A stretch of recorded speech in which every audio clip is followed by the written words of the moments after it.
Parent Entrepreneur Power, conversation number 155. Parent Entrepreneur Power. Wait, what? Entrepreneur Power! This is the podcast for parents juggling the tough choices required for success in business while putting family first.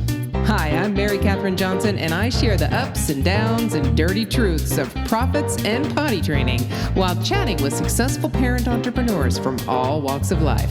Are you powered up?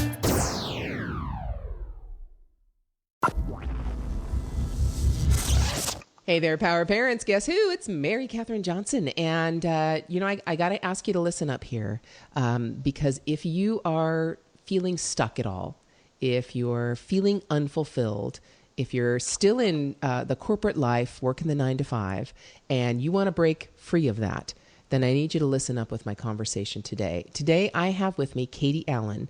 She is the Vice President for ViaONEHOPE. And I'll let her explain exactly what I'm talking about. But in the meantime, hello there, Katie. How you doing? Welcome. I'm doing great. Thank you so much for inviting me to join you today, Mary. Oh, yay. Okay, so we always start our conversations here on the podcast with your once upon a time story. And what that means is you basically tell us how you got into this whole thing, how you got into being a parent and an entrepreneur at the same time, and how did you join this crazy group of parent entrepreneurs? Great. I'm so excited to be able to share my story. So I originally grew up in the Midwest. I'm from Nebraska and moved to California shortly after college looking for sun in the sand. I figured there had to be more to life than, living through cold, harsh winters and really hot, humid summers. And so my heart took me to California and I worked in a lot of corporate jobs. My background is in broadcasting and actually in sales. So I've done a lot of PR and marketing. And later in my career, I really got very deeply involved into some pretty hardcore sales jobs. And along the way, I met a wonderful man in California who I married. We're happy to be married for 13 years. We just celebrated our anniversary. Ooh, and congratulations. Thank you. So he's a great guy and, had a wonderful lifestyle of, him and I both working really hard, making a great income, being able to pretty much go wherever we wanted to for vacation, buy the things we wanted to. And we decided to start a family. And so priorities kind of shift once you, start having kids and bringing them into the mix. And it's the best thing, honestly, that ever happened for me and for my husband. I think for me, it really forced me to look inside myself of what my goals really are in life and what I want out of life and what I want my life to look like. And through that process, I think of having children, I have 2 daughters. I have an 11-year-old and an 8-year-old. And through that process, I really was getting burnt out trying to juggle the 9 to 5, which really for me, and I think for a lot of people out there nowadays, it's not really 9 to 5. You kind of have a 9 to 5 where you're expected to perform certain duties, in your job. And then you get to take a breather for, about an hour to shovel dinner in front of your family and tuck them into bed. And then you kind of have to go back to work, right? Right. At least for me, I know I was spending a lot of time late nights trying to get caught up on everything and get prepared for the next day. And so I just really found that I had lost myself. As women, as mothers and wives, we do have a lot to juggle. And I'm very fortunate and very lucky that I have an extremely supportive husband who has always encouraged me to really follow my passions. And so at a point where my kids were probably 5 and 2, I think he was really seeing that mom was burnt out. I just didn't have anything to give, at the end of the day. And I am a person who's very passionate about doing for others. And I think a lot of women are, especially when you take on the role of mother, you kind of give yourself a back seat a little bit and put everyone else's priorities and needs in front of your own. And what winds up happening through that process is you lose yourself. And so around that time, I was introduced to an opportunity with a direct selling company. And I was introduced to a company and thought, what the heck? I'm not busy enough. So why don't I just add one more thing onto my plate? I want to focus on one thing and be really good, but I'm going to add another one just in case. Exactly. So I thought, well, I'm going to try this, and really had no expectation other than I was very drawn to the product, and the people that were involved with the company all seemed to be these fabulous women who were vibrant and pretty and happy and successful and passionate. And I thought, well, heck, that's me. I think that's who I used to be. Let me find out. So I got involved with it really with no expectation. And what I did find was I found myself again. I was able to get out of the house, a few nights a month, surround myself with like-minded people, mostly women who, were just like me, working a full-time job, being moms, being wives, but really needed to find something for ourselves without the guilt factor being involved. So the fact that there was an opportunity to earn an income, it wasn't like I was leaving the house to go off on a girls' weekend trip and leave the family and the husband behind. I was going out to have a good time with the girls, but also earn an income at the same time. And so once I kind of rediscovered the fact that I used to be kind of a cool girl. I used to have a big social network and a lot of friends, and I'm a social, outgoing person. That's something that feeds me. It really it really did refuel my soul, and I kind of started to get back in touch with who I am. So I kind of straddled the fence for a while and still kept my high pressure, high profile sales job, but really started to invest in myself in this entrepreneurial experience. And eventually, after 2 years, I was able to leave the corporate world altogether with the support of my husband cheering me on every step of the way, and really take a leap of faith to do something and go out on my own. Let's see, it's been 4 years now that I abandoned the corporate world and that I've been out on my own as an entrepreneur, which led me to ViaONEHOPE, as you mentioned when you introduced me, the company that I'm with currently. Mommy is a happy mama. And that's most important. Okay, so what I hear you saying is, when I asked for a once upon a time story, thank you for your story. But what I hear you saying is you started out in corporate America and were doing great. And then you got married, the kids came along.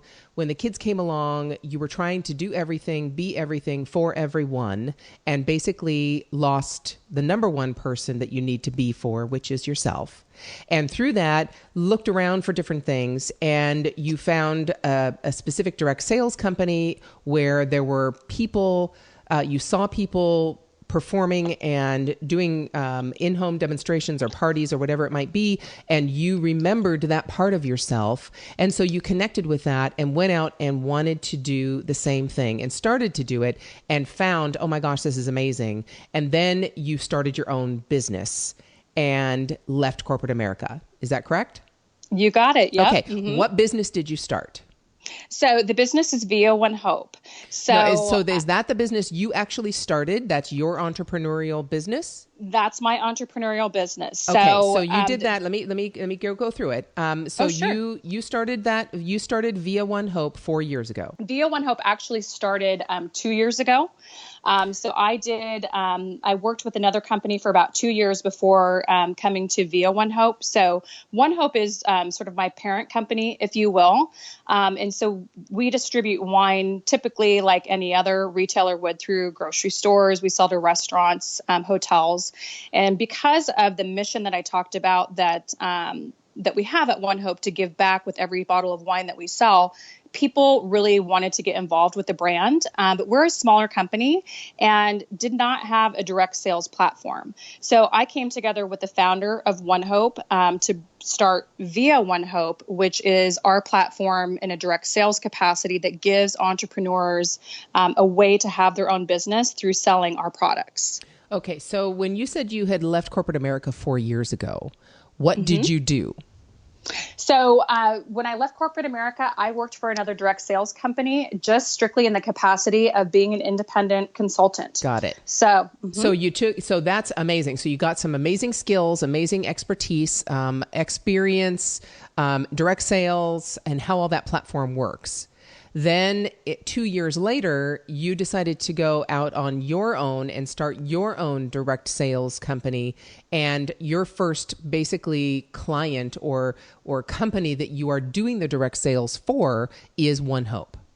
absolutely. You got it. So, okay. So now I understand. So basically 2 years ago, you took that whole model of direct sales and saw exactly how it worked, and you were successful in it for 2 years with this other company. And now you've basically mirrored that and adapted it to the wine sales business for Exactly. OneHope. And you have a double bottom line, we like to call it. So you have obviously a profit bottom line, but you also have a giving back bottom line, a nonprofit bottom line, if you will, where you're actually Exactly. giving back to the community. Exactly. Yep. You Got it. Basically, okay. So I still have a little bit of confusion. So you are the direct sales arm of OneHope. So really, OneHope is your only customer.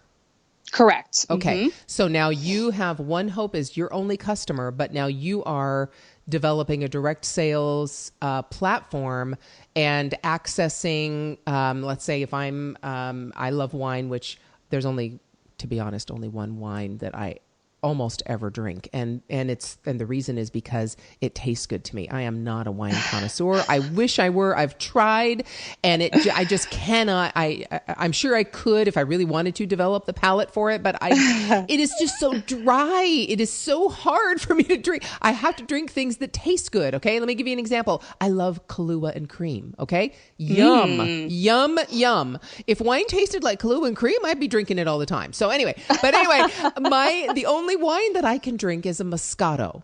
It's a sweet. Okay. That's the only wine I can drink. They have a red Moscato, and barefoot Moscato is my favorite. So a red Moscato and a white Moscato, I'm good. I've got, not only that, I cook with it. So I take and I put it in my, I'm making a beef stew, and I take my red Moscato out and I deglaze the pan with my wine. So somebody gave me a muscat, an orange muscat, and I just went, and she's like, "Oh, you like sweet wine? You'll love this." I'm like, bleh. I'm sorry, I just can't do it. So, okay, I probably wouldn't be one of the people that can distribute your wine, but let's say it's me, okay? And Sure. I'm going to have my friends come over and try all these wines and then buy them. So you have the distribution, so me as a mom here with 2 teenage boys, I can go and introduce my friends to your wine at the same time as we are donating some of our proceeds and some of the sales to a good cause. You got it. And Okay. I totally have you pegged, and I know the wines that I would recommend for you. See, that's it. You got to know me. It's got to taste good. You can't try and get me with the subtle this and the subtle that. If it hits my tongue and it's dry as dirt, I will not drink it. I can't do it. I know. And I'm Italian. I should be drinking wine. I can't. I just can't do it. Anyway, coffee. Oh my gosh. You talk about coffee and you and I can go around and around, and I can tell you the subtle chocolate flavor or hazelnut or, I've got coffee. I am a coffee connoisseur. That's your lane. That's awesome. That's it. So if you did this in coffee, oh my goodness, you know what? And I'm going to have to talk to you offline. Here you go, power parents. This is how this works, right? Mary, this is a totally original conversation here. We sell coffee too. Oh my goodness! Just saying. There you go. So, but see, I have a client, and my coffee. It's a local roaster, and I might want to talk to you about setting up a distribution model for them, because their coffee is, I can't drink Starbucks anymore. It's burnt coffee. It's not, coffee. So I'm sure it's like you talking about some cheap wine at the store that there's no way you could drink because it's junk. That's how I feel about coffee. That's how I feel about so many coffees. I can't tell you. Well, I'm going to talk to you about that. Great. We're going to go. You know what's really great about, I'll just say one thing before we move on. What's really great about coffee and wine and so many other things is that everybody's palate, it's like your fingerprint. Yes. Everyone is different. And so that's super exciting because that just opens the door for more products, more innovation, more opportunities to try different things and be exposed to different things. So that's what's really fun is being able to share new things with people that maybe they wouldn't go to the grocery store and pay, $12 for a bottle of that because they might not like it and they don't want to lose $12. But if you go to a wine tasting with us at One Hope, you just try it. If you like it, great. You can buy a bottle. If not, hey, at least I tried something new. That's it. And same thing with the coffee. I mean, I don't, the coffee I buy is expensive. It's not cheap because it is small batch, local roast, really, really good. It's quality stuff. It's not Starbucks. It's not burnt. So it sounds like you have this one client, and it sounds like what we just talked about was really an avenue for you to be able to scale this business that you've had for 2 years. And that might be, say, 2 or 3 or 5 years down the road. But we've just opened up other avenues to be able to take other, and I'm sure you've already thought of this, other products to be able to use this same distribution model. So now I'm curious as to why you're considered the vice president. If this is why did you choose a VP role in your company? So it's really kind of funny. Let me tell you a little bit about One Hope. So it was 8 founders that started One Hope 9 years ago, and they were all pretty much right out of college at the time in their early 20s. Our 8 founders, as I mentioned, they were right out of college, so not a whole lot of business experience. And it was funny, we talked about this over the summer, and our founders have, there's 8 equal founders, but they all have different titles. So we have a CEO, we have a CFO, we have a president, we have a director of operations. And so we were talking about how did you all decide who was going to do what and what your titles would be. And they all kind of looked at each other and just said, well, we decided that, Tom, for instance, he was the oldest out of the group and he was married and he had a credit card. So he seemed financially responsible. So he should just be our president. And oh my gosh. So that sounds like something my 18-year-old would say.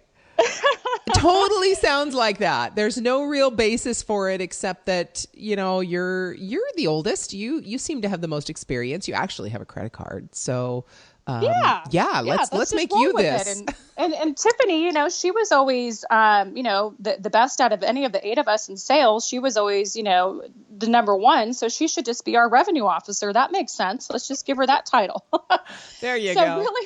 Really what I love is that to me, and titles have never mattered. Right. It's really about what you do. Right. And so honestly, that's just kind of the title that I have. To me, it doesn't really mean much. What means something to me is what I'm able to accomplish with the people that I work with and the impact that we get to make through the causes that we support. So how did you make the jump? So like I originally started this conversation telling people if you're kind of feeling unfulfilled and kind of stuck in your 9 to 5, you might want to list it up. And this is, you described ViaONEHOPE to me as a merit-based marketing platform founded by OneHope.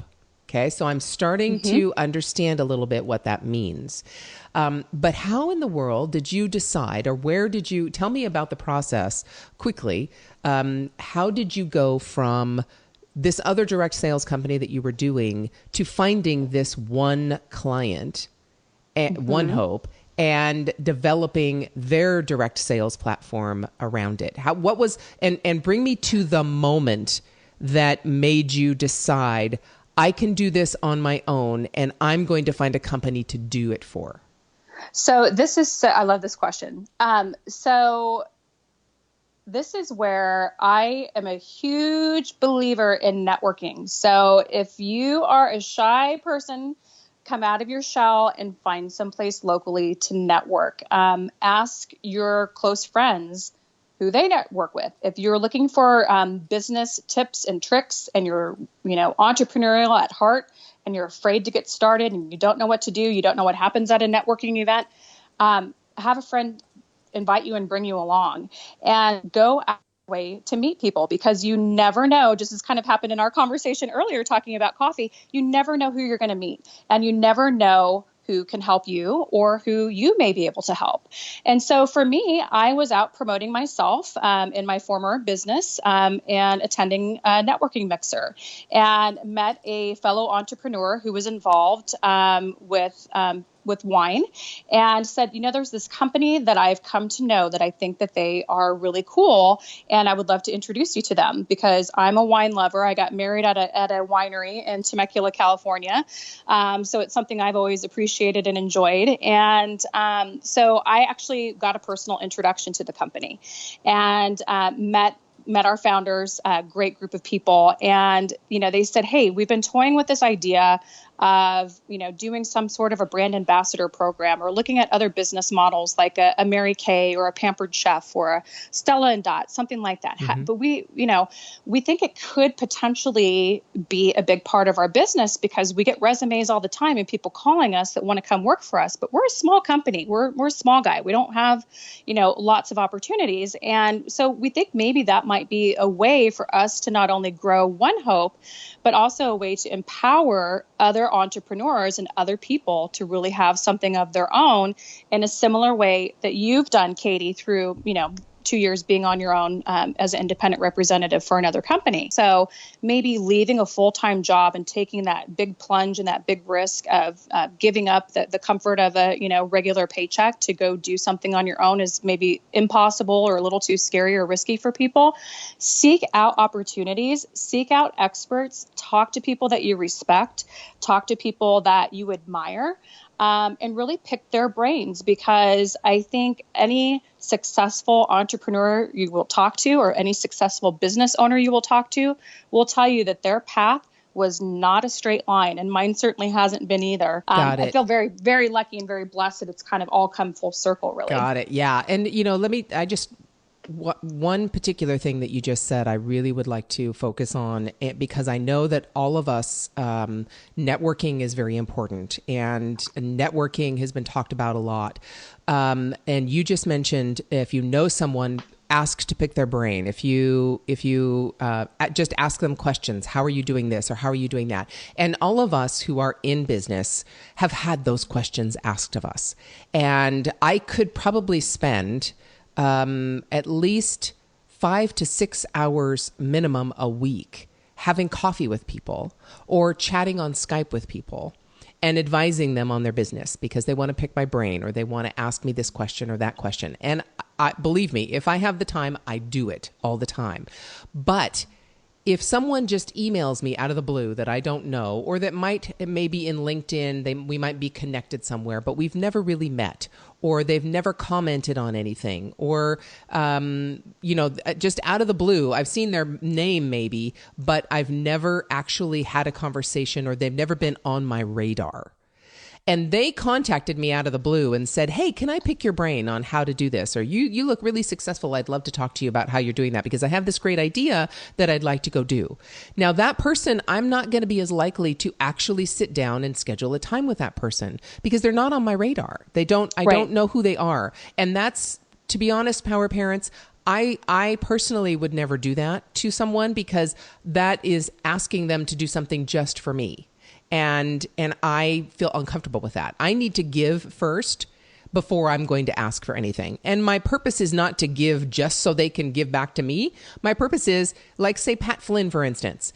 I've given to him lots. I've commented on his stuff, shared his stuff. There are people in my network that I love what they produce, and I gladly and freely share it and comment on it and advise people to go listen to it or read it or whatever. And I do that. And so I'm on their radar. Okay.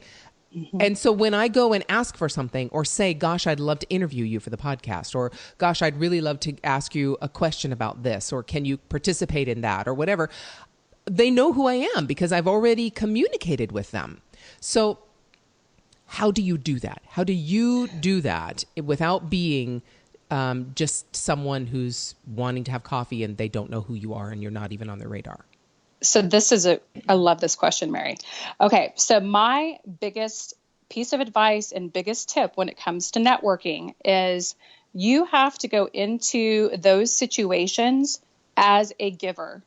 So you have to go to a mixer, or if someone invites you to coffee, you're finding out, what does that other person need? What are they looking for? Maybe they look successful, from the outside looking in, but maybe there's one piece of the puzzle that they can't figure out, or there's something specific that they need for their business to kind of get things kick-started again. Or maybe they need a vendor to help them with, shipping or fulfillment or packaging or something like that, or insurance. Who knows? It could be a variety of things. So when you meet new people, we all kind of, everybody gets taught in sales to have that elevator pitch in your head of what's your 30-second spiel. If you get invited to talk in front of a group and you've got 30 seconds to talk about your company, everybody can rattle that off. Does that really connect with people? I don't think so. I think what connects with people is, give me 30 seconds to say, hi, my name's Katie. What's your name? Tell me what you do. Tell me about your business. Innately, you want to help people, but at the same time, you also have to be careful with your time. And so you can't do that for everyone, or you would never get anything done for yourself. That's right. Gosh, this sounds like motherhood, doesn't it? Just a tad. Yes, absolutely it does. And yes, and I'm, that ties directly into the whole mission of One Hope. It really comes down to a mission to give. And it sounds like you just brought it full circle, not only in our parenting, not only in our businesses, but specifically in the business that you are serving. Do you anticipate opening yourself up to other clients like One Hope, or are you really just totally focused down on this one company and being the distributor for this one company? So right now I am 100% focused and devoted on One Hope. If, there was something that I think made me feel the way that I feel right now, I would be interested in considering it. But honestly, I feel like I have found my perfect nirvana and my happy place. And it's kind of funny, I said earlier, I was so busy, why not just add one more thing to the mix so I can find something to do perfectly or do really well. I feel like I found my lane, and I'm doing something that I'm very proud of, and I'm doing it very well, which is making me better in the other parts of my life too, the home life. So, and having that balance. So I think I've kind of, run through the experiences and the emotions of trying to climb a ladder in more of a corporate world, and trying to be that mom that, she's got it all. And realizing nobody can have it all. No. And so I think where I have come to is that this is my happy place. This is my nirvana. And the cherry on top is, as you mentioned, being able to give back. And that's what powers me and inspires me every single day, because it's something that's important to me, and it's a lesson that translates and trickles down into my family life and teaching my kids and being a great wife with my fabulous husband. So I'm in a happy place.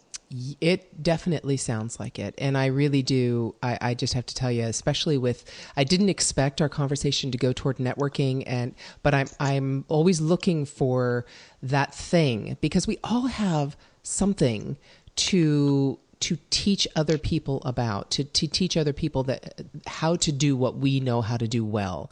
And I didn't expect us to go toward networking and how you can change your course through your network, but that's kind of where we headed, and I'm so glad we went there, because it is vital to not just sit behind your computer and think that you can build a business all by your little lonesome and think that it's going to be successful and everybody in the world is going to love you and want to buy whatever it is you're selling.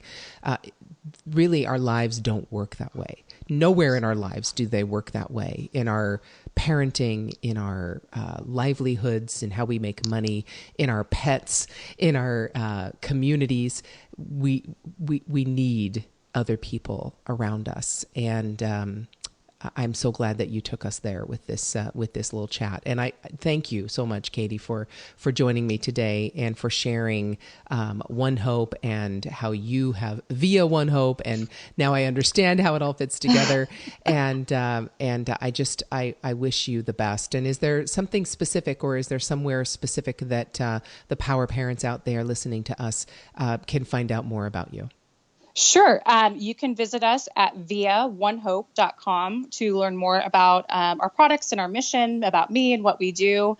And I just want to say thank you so much, Mary. I wasn't expecting the conversation to go this way either, but I think we really hit upon something that is really key for entrepreneurs. Is bottom line is, if you're feeling stuck, stop what you're doing and flip it around and get out of the house, get out from behind your computer, go network with somebody. And if it's family, if you're feeling stuck with family in the same old routine, get out and go do something different with your kids and your husband. Like, have fun. Life's too short. So get out of your mundane, and you never know where that will lead you.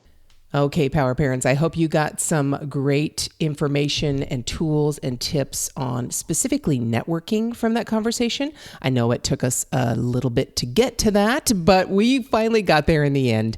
And I have to tell you that Katie was so kind in sending me a nice couple of boxes, actually, of goodies.